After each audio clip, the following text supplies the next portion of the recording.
La diffusion de ces données était vraiment très complexe, très chronophage. Ça se matérialisait par des gens qui passent une semaine, 15 jours à remplir un fichier Excel pour un client en particulier, sur une sélection de produits en particulier. Je m'étais fait absolument détruire par ce gars qui m'avait expliqué vraiment de manière structurée pourquoi cette solution-là, elle répondait absolument pas à son besoin à l'époque. La vision que j'aime bien pour illustrer un peu ce sujet, c'est de se dire comment je crée un outil qui permette aux industriels de piloter leur activité chez leurs distributeurs comme si ils pilotaient leur propre magasin. Bienvenue dans Fab Info, le podcast qui décrypte les enjeux de la donnée produit dans l'industrie. À chaque épisode, on donne la parole à celles et ceux qui vivent la réalité du terrain. Fabricants, distributeurs et experts. On parle format, PIM, e-commerce, relations clients et transformation digitale. L'objectif ? Comprendre comment la donnée devient un levier de croissance, de différenciation et surtout de vente. Je suis Lucas et je suis Paul et ensemble, on vous emmène dans les coulisses de la donnée produit. Fab Info, là où les données deviennent des ventes. Salut Arnaud. Salut Lucas. Aujourd'hui, je te reçois, donc CEO d'Aiteo, logiciel pour les industriels du bâtiment. Tu vas pouvoir nous en dire plus, donc on va enregistrer pendant une petite trentaine de minutes. J'ai plein de questions pour toi et pour bien comprendre l'histoire derrière ce beau logiciel familial. Écoute, pour commencer, peut-être te présenter, nous expliquer qui tu es, ce que tu as fait avant de lancer d'Aiteo et pourquoi aussi avoir lancé d'Aiteo. Écoute, merci beaucoup Lucas. Donc, je suis Arnaud Magnien, je suis le dirigeant d'Aiteo. À l'origine, je suis ingénieur logiciel. Je suis lyonnais et j'ai eu une très courte expérience avant de lancer d'Aiteo puisque j'ai été stagiaire. C'est la seule expérience que j'ai eue avant de lancer ce projet. Stagiaire en tant que développeur dans une société de conseil où je participais au développement d'un ERP et où j'ai beaucoup appris. Ok. Et donc, est-ce que tu peux nous raconter comment est né d'Aiteo c'est quoi l'histoire derrière ce lancement? L'histoire de d'Aiteo au départ, c'est une histoire familiale. C'est une discussion que j'ai entamée il y a 7-8 ans avec mon père, qui est lui dirigeant dans le monde industriel. Il travaille dans une société depuis plus de 30 ans et une forte expérience dans le domaine industriel, dans le monde de la fourniture industrielle plus particulièrement. Et moi, j'étais à l'époque en train de finir mon parcours d'ingénieur informatique et on a eu une discussion sur les difficultés que lui pouvait constater dans l'entreprise dans laquelle il évoluait, des difficultés autour de la gestion et de la diffusion des données produits qui se matérialisaient de manière très diverse au sein de l'entreprise. De manière schématique, les données produits, c'est toutes les informations qui permettent de présenter un produit sur un canal marketing, soit sur un catalogue produit, sur un site internet, donc toutes les informations qui gravitent autour d'une fiche produit. Nous, en tant que consommateurs, dès qu'on va sur un site e-commerce, on a besoin de données justement pour faire notre choix et acheter un produit sur Internet. Et donc, cette donnée, elle est partout, elle est très diverse. Il y a de la donnée logistique, marketing, réglementaire, médias, tarifaire, évidemment. Et à l'époque, mon père Olivier a donc constaté la très forte difficulté qu'il avait au sein de cette structure pour organiser d'abord cette donnée, savoir où est-ce qu'elle se situe, l'enrichir, et puis surtout, dans la diffusion de cette donnée vers ses clients. Dans le monde industriel, comme beaucoup de fabricants, ces clients ne sont pas les utilisateurs finaux de ces produits, mais des réseaux de distributeurs, ce qu'on appelle la distribution professionnelle. La diffusion de ces données vers les distributeurs était rendue très complexe, très chronophage, avec des opérations manuelles, notamment dans des fichiers Excel. Et donc, il a repéré que la diffusion de ces données était vraiment très complexe, très chronophage, et que la conséquence, c'était vraiment le point de départ de notre discussion, la conséquence de ce problème, c'est que les fiches produits qu'il retrouvait sur les sites internet de ces distributeurs étaient très pauvres en réalité, avec des mauvaises descriptions, des informations techniques erronées, des photos qui étaient anciennes et qui ne correspondaient plus à la réalité de ces produits. Et donc, quand on vend des produits techniques, en l'occurrence chimiques parfois, on se rend compte du manque à gagner très fort qu'on va avoir en ayant des fiches produits de mauvaise qualité sur les sites internet de ces revendeurs.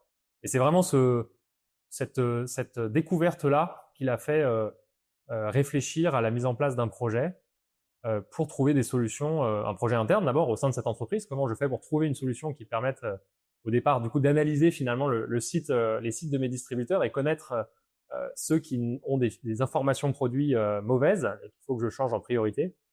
Et puis, de fil en aiguille, ce projet est devenu quelque chose de plus structurant pour aider les entreprises à la source à mieux gérer, à mieux organiser et à mieux diffuser cette donnée vers leurs distributeurs.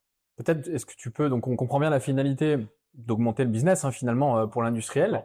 Est-ce que tu as des constats métiers très, très concrets, notamment chez l'industriel, la DV, le marketing, à quelle typologie de problème vous répondez de manière très précise sur ces constats métiers, quoi? Alors effectivement, le premier constat, c'est que, et la particularité de notre métier, c'est que l'information produit dans l'entreprise, elle traverse tous les services. Tous les services vont avoir, à un moment donné, être confrontés à la gestion de la donnée. Évidemment, la partie R&D va plutôt être sur des informations techniques, des informations réglementaires parfois. La partie marketing va plutôt travailler ou en tout cas s'intéresser aux données marketing commercial pour mettre en avant un produit sur des canaux de vente ou des canaux marketing. Et puis, en fin de chaîne, on va plutôt imaginer que les équipes commerciales vont plutôt, elles, avoir à manipuler des données tarifaires, des données clients aussi, évidemment. Et donc, on est sur un sujet, effectivement, qui traverse l'entreprise dans sa globalité.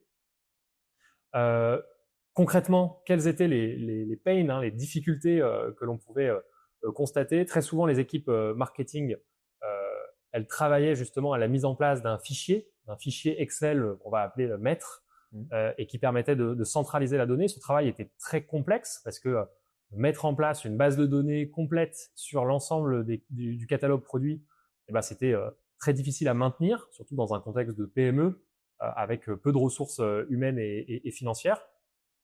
Et puis l'autre constat très fort, plus au niveau commercial ADV justement, donc ces équipes-là étaient confrontées à ce problème, c'est le remplissage manuel de fichiers Excel, qu'on appelle communément des matrices, que les distributeurs soumettent à leurs fournisseurs en leur disant si vous voulez référencer vos produits sur mon site internet, sur mon catalogue, si vous voulez faire des promos, si vous voulez faire des appels d'offres par mon réseau de distribution, alors il faut remplir tel fichier, il faut remplir tel format. Et donc très concrètement, ça se matérialisait par des gens qui passent une semaine, 15 jours à remplir un fichier Excel pour un client en particulier, sur une sélection de produits en particulier. Ce fichier était ensuite envoyé. Évidemment, il était très souvent confronté à des erreurs sur ces fichiers parce que les opérations manuelles, c'est des copier-coller, des recherches V, on va chercher de la donnée quelque part, on ne sait pas où est-ce qu'elle se trouve. Beaucoup d'allers-retours aussi en interne pour savoir où se situe l'information produit. Et donc, c'est vraiment sur cette difficulté-là qu'on s'est dit qu'il fallait trouver une solution. Ce remplissage de matrices beaucoup trop chronophage et avec un impact très fort sur la qualité des fiches qu'on retrouvait derrière sur les sites web. Là, vous commencez à bidouiller et développer les brides d'un premier produit. C'est quoi finalement les premières features qui font que le produit devient market fit à ce moment-là? Ouais, alors dans le développement effectivement de l'entreprise,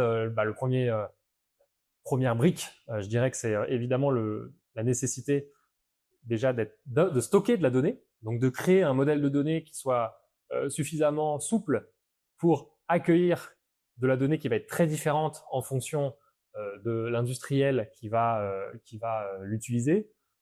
Pas deux industriels, pas deux entreprises qui ont exactement le même modèle de données, parce qu'évidemment, ce modèle il va dépendre de la nature des produits que l'on commercialise, de la nature aussi des canaux de vente que l'on va activer à la fin. Et donc, le premier challenge technique, ça a été d'identifier, de créer un système permettant d'être suffisamment souple pour créer un modèle vraiment dynamique. Et puis, ensuite, il fallait bien commencer par un problème, une fonctionnalité, résoudre un problème unique, celui qu'on a décidé de résoudre, bien aidé parce qu'on a été challengé justement par nos premiers échanges avec un gros industriel du bâtiment qui nous a dit moi je travaillerai avec vous si vous êtes en mesure d'automatiser mon fichier FAB10. Fichier FAB10, c'est une matrice distributeur, particulièrement demandée dans le monde du bâtiment, du monde électrique, par ces distributeurs professionnels. Et c'est une matrice normée, c'est-à-dire qui a été définie par un collège de plusieurs industriels, plusieurs distributeurs. Depuis, c'est devenu une structure FAB10 qui maintient ce format, qui le fait évoluer aussi pour s'adapter au marché. Et donc, c'est un de nos premiers clients qui nous a dit on a besoin d'automatiser ce fichier. Aujourd'hui, on le fait à la main. C'est plusieurs onglets, c'est beaucoup de codification. C'est un sujet qui est assez complexe à mettre en place. Et donc, ça nous a donné un bon challenge pour démarrer la solution. Donc, je dirais que la première fonctionnalité, qui reste encore aujourd'hui une fonctionnalité très forte chez Daiteo, c'est la capacité d'automatiser la création de ce fichier FAB10 normé et cohérent vis-à-vis des règles de ce standard. Ça a été aussi du coup la première victoire avec cet industriel. Ça a fonctionné directement. Vous avez itéré avec lui? Ouais, alors là, ça c'est un des premiers industriels qui est toujours un très bon client par ailleurs, qui nous a rejoint. Bon, on a aussi, ça nous a permis effectivement d'itérer, mais probablement que les meilleurs apprentissages ont plutôt été chez les industriels qui ne sont pas devenus clients à cette époque-là, parce que la maturité du produit était encore trop faible parfois pour s'adapter complètement à leurs besoins. Et une petite anecdote à ce sujet, j'avais eu à cette époque une réunion. Évidemment, le plus difficile était de générer des rendez-vous. Quand on commence, on a un petit bout de produit encore très immature. On essaye de trouver des interlocuteurs pour montrer ce produit et surtout mieux comprendre le besoin du client. Et à l'époque, j'étais allé à Lille chez un industriel assez connu dans le coin qui m'avait gentiment accueilli parce qu'il m'avait dit « Je sens que effectivement le besoin que vous voulez traiter, il est réel. C'est un besoin que je constate dans l'entreprise qui est assez fort. » Donc, je lui avais présenté la solution à l'époque, qui était plutôt une version bêta. On n'est pas encore réellement de lancement commercial. Et je m'étais fait absolument détruire par ce gars qui, en l'occurrence, était resté assez bienveillant, mais qui m'avait expliqué vraiment de manière structurée pourquoi cette solution-là, elle répondait absolument pas à son besoin à l'époque. Et donc, un souvenir très clair de cette réunion où j'étais ressorti finalement avec une feuille de route bien plus claire par rapport, parce qu'elle permettait de challenger cette première vision initiale avec d'autres réalités aussi, d'autres industriels. Et ce qui était sympa, c'est que quelques années plus tard, on avait de nouveau eu des échanges avec cet industriel qui avait souligné la qualité du produit qui désormais répondait beaucoup mieux à son besoin. Donc voilà un petit peu comment ça s'est lancé. On aura l'occasion de revenir sur le produit un peu plus tard. Si on prend un pas de recul sur le marché, les besoins aujourd'hui des industriels, pour toi, c'est quoi les principaux pains d'un industriel aujourd'hui? Alors la principale difficulté déjà, c'est de cartographier, de savoir où se situe sa donnée. Concrètement, le problème qui est derrière, c'est la dispersion des données. On l'a dit, la quantité d'informations à gérer pour avoir un catalogue de produits structuré est très importante. Elle tend en plus à grandir puisque les distributeurs, les revendeurs ont besoin de plus en plus de données pour se démarquer. C'est quelque chose qu'on avait bien identifié justement quand on a lancé d'ITO parce que jusqu'à présent, les distributeurs travaillaient beaucoup à travers des catalogues papier. Et donc, on a tous déjà manipulé des catalogues papier. La quantité d'informations par produit sur un catalogue est relativement modeste. Une photo, en général, quelques informations techniques, des dimensions, des choses comme ça, le prix.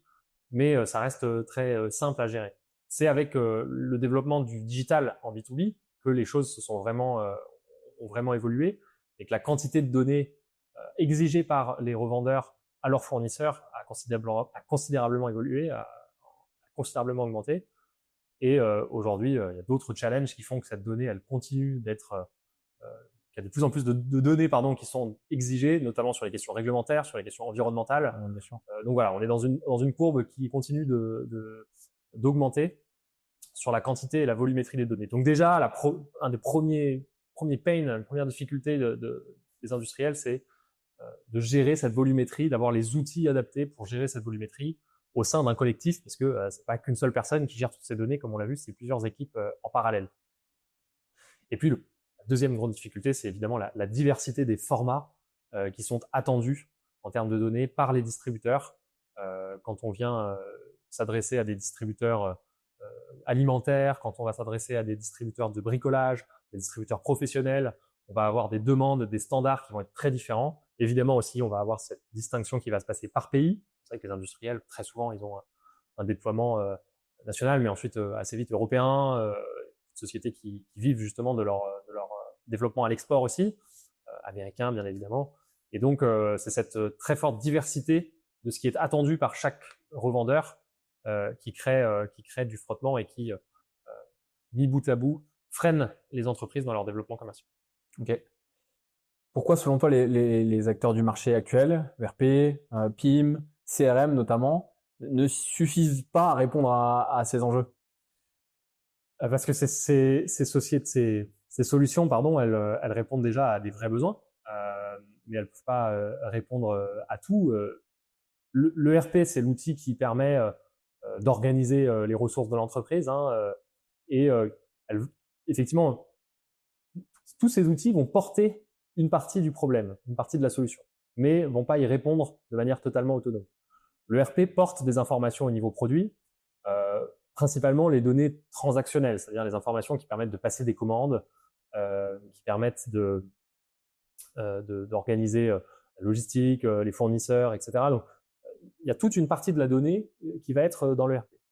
De la même manière, le PIM va être très clairement la solution permettant de structurer et d'enrichir un catalogue produit structuré. Ensuite, la question, c'est qu'est-ce qu'on en fait de cette donnée? Comment on fait pour transformer la donnée qu'on a structurée, qu'on a enrichie, dans quelque chose d'activable pour les clients? Et c'est là où effectivement le RP ou le PIM permettent généralement pas de le faire. C'est la difficulté d'utiliser cette donnée, d'activer cette donnée à des fins commerciales. Très concrètement, comment cette donnée me permet de générer une fiche produit? Comment elle me permet de générer une matrice pour un distributeur? Comment elle me permet de générer une proposition tarifaire pour un client? C'est cette capacité d'exploiter la donnée à des fins commerciales qu'on ne retrouve pas dans les outils que tu as cités. Ni le CRM d'ailleurs. Alors que le Non, CRM, pour le coup, a une vision client, ouais. Mais il ne permet pas aujourd'hui d'adapter pour un industriel ses produits à un client. En général, la difficulté du CRM, c'est qu'il est très fort pour gérer la donnée autour du client, mais il ne va pas permettre d'avoir suffisamment de souplesse sur la donnée produit, qui, comme je l'ai évoqué tout à l'heure, est très différente. La modélisation d'un produit est très différente en fonction de la nature de ce produit-là. On n'a jamais les mêmes attributs, les mêmes champs qui permettent de caractériser un produit. Si on vend de la cosmétique ou si on vend du béton, on ne va pas avoir les mêmes informations qui décrivent ces produits. Contrairement à un client qui est globalement toujours décrit de la même manière. Un client, c'est toujours un interlocuteur et un certain nombre de champs qui sont prédéfinis. Donc, effectivement, le CRM va permettre de suivre un client, les interactions qu'on va avoir avec lui, la relation client dans son ensemble, mais ça va être difficile de relier sur le CRM une partie produit suffisamment. Ce qu'on comprend finalement, c'est que l'ERP et le PIM viennent plutôt en amont dans la chaîne de valeur d'un produit, chaîne industrielle, et Daiteo vient plutôt après en aval sur le côté diffusion, commercialisation du produit. Complètement. C'est vraiment Daiteo vient pas du tout remplacer ces outils-là qui ont chacun plutôt leur place et leur rôle dans l'organisation de l'entreprise, mais vient plutôt exploiter ce qui a été fait pour l'utiliser à des fins commerciales et aller beaucoup plus vite dans ces opérations. Alors quand vous discutez avec un industriel, souvent chez eux justement il y a un écosystème d'outils avec un département informatique, technique. Comment Daiteo vient s'intégrer dans le système d'information existant chez l'industriel? Effectivement, il est souvent nécessaire de s'interconnecter avec les solutions existantes, que ce soit les ERP, les PIM. Et donc, on a développé toute une série d'outils pour permettre le transfert des données, la création de flux de données en fait automatisés entre le ERP et Daiteo, entre le PIM et Daiteo. On a d'ailleurs des connecteurs déjà existants avec certains PIM du marché, notamment Akeneo. Et parfois, on permet aussi, via la fonctionnalité d'import native, de permettre aux clients en toute autonomie de venir charger des données à partir de fichiers sources, fichiers Excel, CSV ou autres, directement sur l'interface. Donc, on a différentes possibilités, soit de l'intégration complète avec les outils existants, soit en laissant le client le soin de charger les données, mais avec une interface qui va permettre de le faire simplement. Alors, on va parler un petit peu plus justement du produit concrètement et ses fonctionnalités. Pour toi, c'est quoi les 3 fonctionnalités phares ou les principales fonctionnalités de Daiteo très complètes? Qu'est-ce qu'elles permettent de faire? Alors, je dirais que la première fonctionnalité phare, c'est l'import des données, la possibilité d'intégrer facilement n'importe quel type de data dans l'outil. Donc, on a un outil très souple pour permettre de structurer et de récupérer de la donnée qui va venir de différentes sources. On l'a dit, ERP, potentiellement le PIM, parfois des fichiers Excel, il y a différents médias aussi, qui est évidemment une partie très importante dans la data produit. C'est une première brique qui est fondamentale pour être capable, encore une fois, d'organiser, de centraliser toute la donnée qui, comme on l'a dit, vient de différentes sources. La deuxième grande famille de fonctionnalités, c'est les différents niveaux d'export, les différentes possibilités d'export de données que l'on propose. Fonctionnalité phare chez Daiteo, c'est la fonctionnalité de matrice qui permet de paramétrer n'importe quel type de fichier demandé par les distributeurs, en format Excel, parfois complexe, avec des macros, des listes déroulantes, différents types d'onglets. Parfois, les informations sont dispersées sur plusieurs zones du fichier Excel. C'est parfois très complexe. Daiteo a développé une fonctionnalité qui permet d'automatiser la création de ces fichiers de manière complète Et donc, c'est une des forces de l'outil de s'adapter à n'importe quel type de format. Et puis enfin, je dirais une troisième fonctionnalité phare, c'est la possibilité de gérer ces informations clients également, d'être capable de visualiser pour chacun de nos clients quelles sont ses attentes en termes de format, différentes matrices qu'on a évoquées, et d'associer à chaque client les produits que l'on va référencer chez lui, notamment dans un contexte de distribution, savoir concrètement quel distributeur à quel produit et quel format est attendu, ce qui permet de calculer automatiquement aussi un taux de complétion et permettre aux fabricants d'avoir une visualisation très claire du travail à fournir pour activer les différents clients et pousser de la donnée proprement à chaque client. Malgré l'existence d'un PIM chez un industriel, ce qu'on peut voir, et pour revenir une minute sur la centralisation, mais aussi du coup l'export, ce que tu as pu voir chez les industriels, tu fais encore des formations très récemment. En fait, qu'est-ce qui se passe concrètement quand on veut exporter de la donnée pour répondre à une matrice distributeur? On a encore, je crois, donc des informations qui vont être dans un fichier pour la logistique, pour le marketing, pour le prix. Comment ça se passe cette centralisation en fait? Avant d'ITO, tu veux dire? Avant d'ITO et même du coup avec d'ITO, quand l'industriel prend d'ITO, comment il opère cette centralisation en interne avec ses différentes équipes et tous ces fichiers dispersés dont tu as évoqué? Alors, ta question, elle va avoir des réponses très différentes en fonction du niveau de maturité du client sur la question des données produits.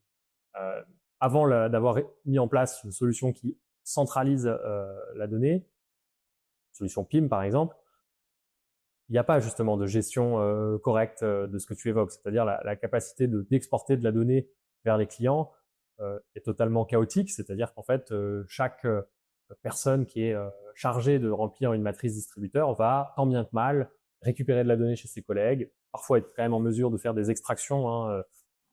Les ERP permettent de faire des exports. Mais ces exports sont pas du tout personnalisés, sont pas du tout dans les formats qui sont demandés par les clients.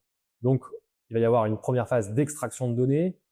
Parfois, les collaborateurs sont autonomes pour faire ces extractions, mais très souvent, ils ne le sont pas. Ils n'ont pas tous accès à l'ERP, ils n'ont pas tous accès au même module, etc. Donc, ils vont devoir demander à des collègues de faire ce travail-là, récupérer les fichiers, et ensuite vient une étape très simplement de prendre la donnée et de la copier dans un autre fichier. Évidemment, comme tu l'imagines, ça nécessite beaucoup d'opérations manuelles, type copier-coller, recherche V, parfois des formules Excel un peu plus complexes. Et puis, il faut évidemment adapter la donnée dans ce qui est attendu. Très souvent, les distributeurs demandent de respecter une certaine codification pour les champs qui sont demandés, les attributs.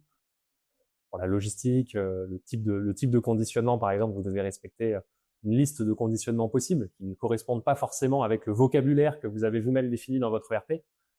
Et donc, les gens, tant bien que mal, font ça manuellement. Il va y avoir évidemment certaines entreprises aussi qui vont avoir mis en place des processus un petit peu plus avancés, notamment à travers des développements customisés, des développements spécifiques. Ça concerne principalement les groupes qui ont à disposition justement des équipes IT, des équipes internes pour faire ce genre de développement. C'est des développements qui sont évidemment lourds, parfois complexes aussi à maintenir dans le temps. Donc, pour répondre à ta question, différents niveaux en fonction de la maturité. Il y a un vrai enjeu, comme tu disais, d'autonomie. Parce que finalement, chez les industriels, ce qu'on remarque, c'est une vraie dépendance, parfois envers une personne qui va connaître où est dispersée toutes ces données. Et parfois, vis-à-vis d'IT, comme tu disais, il y a des fonctionnalités qui sont customisées. Donc, d'ITO vient répondre en partie à cet enjeu d'autonomie pour créer un attribut, ajouter tel champ, telle section. Ça, c'est une possibilité sur l'outil. Complètement. Ça me fait penser... Beaucoup d'industriels viennent nous voir en nous disant « Non mais nous, on a un problème, c'est qu'on n'a pas la donnée. » Depuis maintenant quelques années qu'on les accompagne, on se rend compte que c'est très souvent faux. Cette affirmation est normalement fausse. La donnée existe généralement. Elle est quelque part. La principale difficulté des entreprises, c'est pas qu'elles n'ont pas la donnée.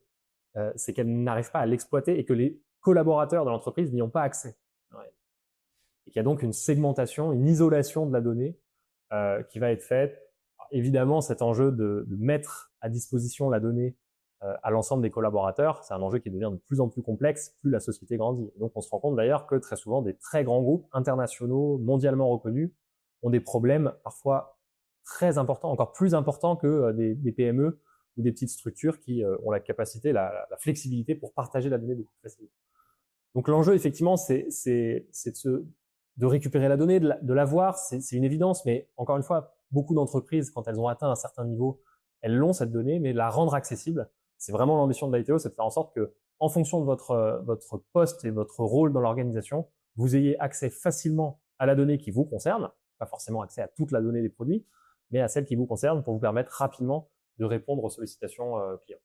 Il y a 2 sujets précis que j'aimerais évoquer avec toi. Le premier, c'est le prix, et le deuxième, c'est les images. Finalement, c'est 2 fonctionnalités, 2 sujets qui, pour le coup, sont très liés au troisième sujet phare que tu évoquais tout à l'heure, c'est-à-dire la diffusion, et donc le pilotage de l'activité de commercialisation. Évoquons le premier, donc la tarification. C'est quoi le problème de l'industriel, l'enjeu qu'il a sur la gestion de ses tarifs distributeurs?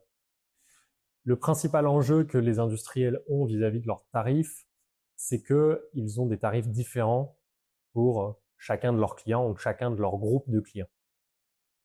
Dans le monde industriel, la notion de remise sur un prix est très courante. Vous avez un prix public en général autour d'un produit, donc on fixe un prix public sur ce produit. Et puis chaque distributeur ou chaque groupe de distributeurs, chaque centrale parfois va avoir une négociation spécifique entre lui et son fournisseur. Et donc, il va y avoir des négociations qui vont porter soit sur un groupe d'articles, une famille de produits sur lequel on va négocier une remise, soit sur un article en spécifique, une référence qui vraiment cartonne et qui du coup nécessite des remises plus fortes pour le distributeur. Et donc, vous allez avoir une diversité des cas possibles sur la question tarifaire, qui peut être un prix fixe, un prix avec remise, des prix nets aussi qui peuvent être négociés directement, négocier un prix net pour s'assurer que le prix reste identique d'une année sur l'autre. Et puis, tout cela rentre dans une négociation annuelle entre un fabricant et son distributeur, signe un contrat à la fin de cette négociation sur lequel ces conditions tarifaires sont actées. Et chaque année, il y a de nouveau une négociation qui peut avoir lieu en fonction évidemment des résultats que l'industriel aura eu avec ses distributeurs. Donc la difficulté, quand on a plusieurs centaines de clients, c'est de savoir concrètement, parce que chaque équipe commerciale va gérer ses propres réseaux, ses propres contrats. Et donc quand on est sur des postes de gestion commerciale, de direction commerciale, avoir une vision très claire de quel client à quel tarif, et être capable d'avoir une stratégie pour proposer les meilleurs tarifs et maximiser ses ventes, maximiser sa marge chez ses distributeurs, eh bien ça devient très compliqué parce que finalement toutes ces conditions sont un petit peu dispersées chez chaque client. Donc c'est vraiment cette vision d'ensemble qui est compliquée à avoir au niveau tarifaire. Et comment on y répond justement grâce à Daiteo? L'idée de Daiteo, c'est de vous permettre d'avoir directement sur cette interface client qui permet de prévisualiser l'ensemble de vos clients toute l'aperçu de tous les produits que vous allez pousser chez ces clients et également l'aperçu des tarifs qui sont appliqués sur chaque client. Voir déjà quel tarif est appliqué chez chaque client, c'est important.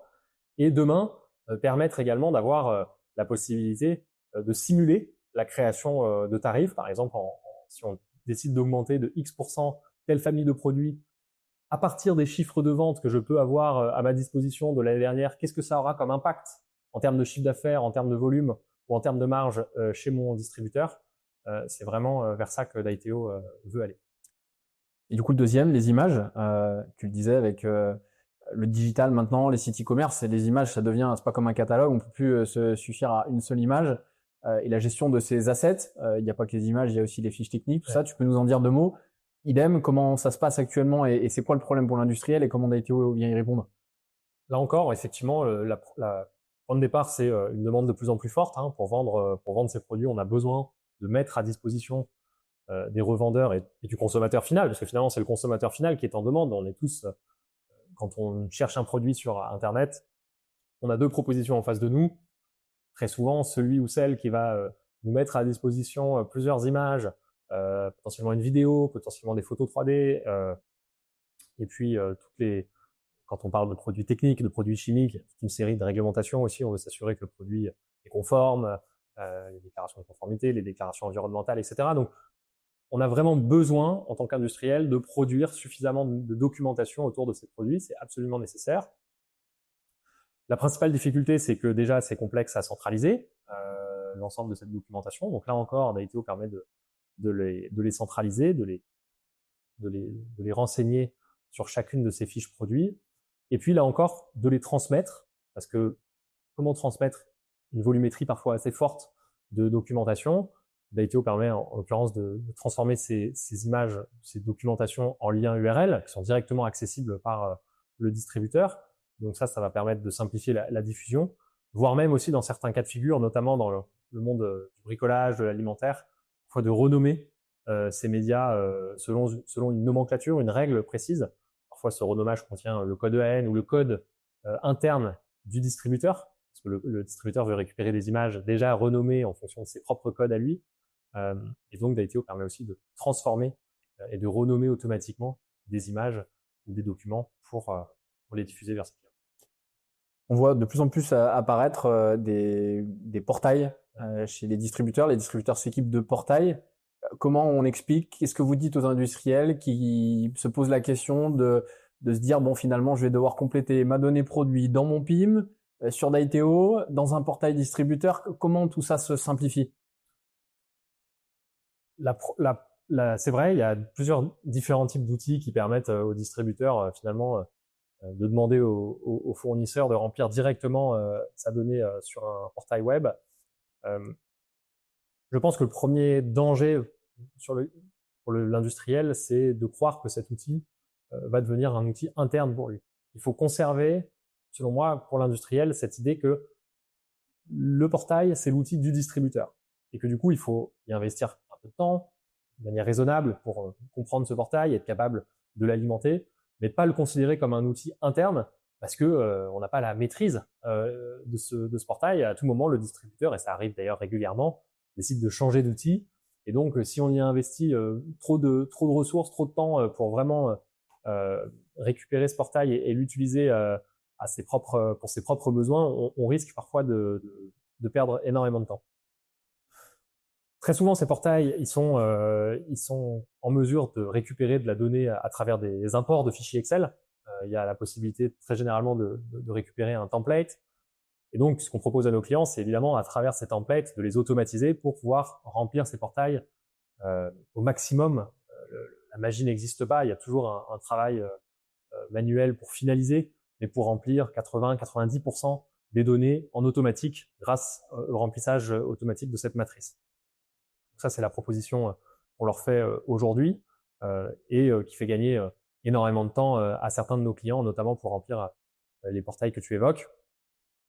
Et puis demain, évidemment, on ne souhaite pas s'arrêter là, on réfléchit à d'autres solutions pour soit remplir de manière simplifiée directement depuis son navigateur web, soit travailler sur des intégrations avec ces outils externes pour simplifier justement le partage de ces données. Il y a un dernier sujet sur lequel j'aimerais revenir avec toi. Je crois que justement pour répondre à l'enjeu de l'industriel, qui dit souvent je dois faire un état des lieux d'abord de ma situation, je n'ai pas la donnée, qui croit être un petit peu perdu et qui croit surtout devoir faire ce travail tout seul avant de solliciter Daiteo. Je crois que vous avez théorisé justement un modèle avec des niveaux de maturité, une évaluation. Tu as passé beaucoup de temps chez les industriels pour les comprendre. Tu peux nous décrire un petit peu ce process et c'est quoi l'idée derrière ça pour les accompagner au mieux? En fait, le constat de départ, c'est que très souvent, effectivement, on pouvait avoir des industriels qui nous disaient « Ok, très bien, on a besoin de temps en interne pour faire le point, voir un petit peu où est-ce qu'on en est, qui s'occupe de la donnée, faire une forme d'audit interne. » C'est très sain, ce réflexe, c'est très juste. La difficulté, évidemment, pour les entreprises sur ce sujet et sur d'autres, c'est la difficulté de sortir un petit peu de l'opérationnel, du quotidien, de toutes les tâches qui s'abattent sur les industriels. Et donc, il est arrivé plusieurs fois, c'est ce qui a un peu déclenché notre réflexion à ce sujet. On reparle à des industriels 1 an, 2 ans, 3 ans parfois après un premier échange, et des industriels qui en étaient restés exactement à la même étape finalement. Donc on s'est dit comment on peut les accompagner dans cette réflexion, puisque elle est nécessaire, cette réflexion, elle est très importante avant de démarrer un projet, avant de déployer une technologie sur un problème.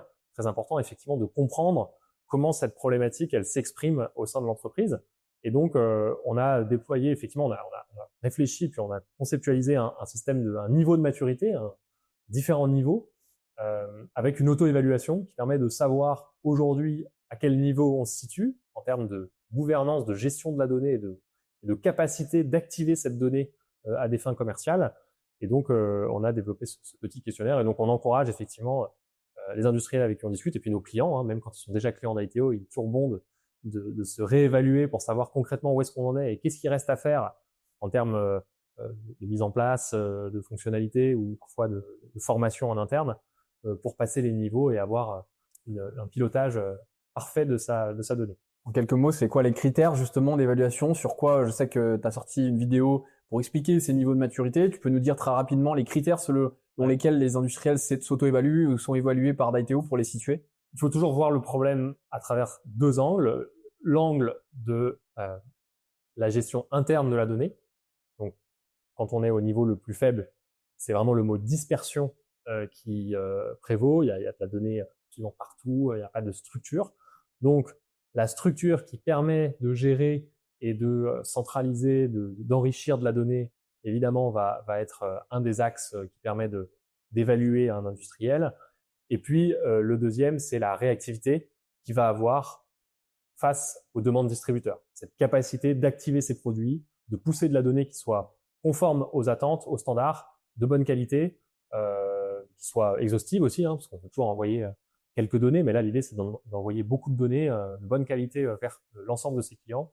Donc, c'est d'être capable de l'aider à mesurer la quantité de distributeurs, la quantité de clients qui leur exigent de la data, quels sont les formats attendus, et être capable de mesurer pour tel et tel client, je suis en mesure de pousser 80%, 50%, 70%.